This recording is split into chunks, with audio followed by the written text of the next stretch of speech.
Have you ever noticed how modern history doesn't grow? It starts right on time, around 1800, and somehow everything arrives at once. A lot of arguments hinge on a single word. First, the first train, the first telephone, the first car. It sounds decisive, but first almost never means the first idea. It usually means the first public demonstration, the first commercial version, or the first patent that stuck. Take the steam engine. Thomas Newcomen built a working atmospheric engine in 1712.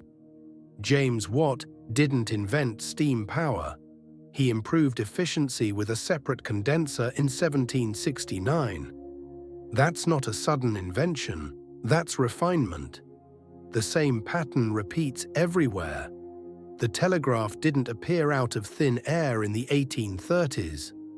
Electrical signaling experiments were already happening in the late 18th century. What changed wasn't imagination, it was infrastructure. Calling these firsts is like calling the final brick, the building. So why does the 1800s feel like an explosion? Because multiple systems finally aligned: energy, materials, transportation, institutions. Coal and steam provided dense energy. Iron and steel became cheaper and standardized. Canals and railways connected regions. And perhaps most important, ideas could now scale. Britain's Patent Act of 1852 simplified filings. Innovation didn't just exist, it spread.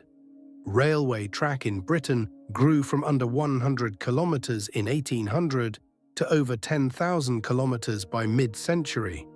That's not invention appearing, that's networks activating. What looks like genius is often infrastructure catching up. Now we reach the uncomfortable part, the buildings.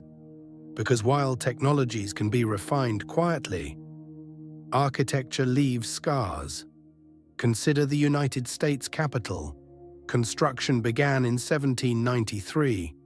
Expansion continued through the 19th century. Stone carving, iron domes, precision masonry, or London's St. Pancras Station opened in 1868.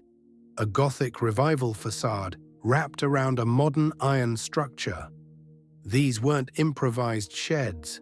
They required trained architects, skilled labor forces, material logistics, and long-term planning. So the question isn't, were these buildings impossible? It's more careful than that. Who trained the builders? Where did the expertise accumulate? And why do the records thin out right where the work intensifies? Not denial, just curiosity. Here's something we rarely talk about. Archives are selective. They don't preserve everything. They preserve what institutions value. Many 19th century projects have finished photographs, celebratory engravings, opening ceremonies, but lack detailed construction logs, labor rosters, material accounting. That doesn't imply deception. It implies priorities. Paper survives where budgets allow it, and vanishes where it doesn't. Archives are not neutral, they're administrative. There's a difference between memory and material. Memory prefers clean lines, clear dates, heroic inventors. The ground offers none of that. Archaeology deals in fragments, offsets, contradictions, and that's why illustrations feel convincing. They don't show hesitation, but soil does. History, as we inherit it, often remembers the finished drawing, not the messy draft. So what if nothing was hidden? What if the past wasn't erased, just simplified? What if 1800 isn't the beginning of progress, but the moment paperwork improves? Maybe history didn't suddenly wake up. Maybe that's just when records became easier to keep. Old traces exists in that space, between records and remains, between what was written and what the ground still holds. If you're interested in history not as a finished story, but as something still under construction, you're in the right place.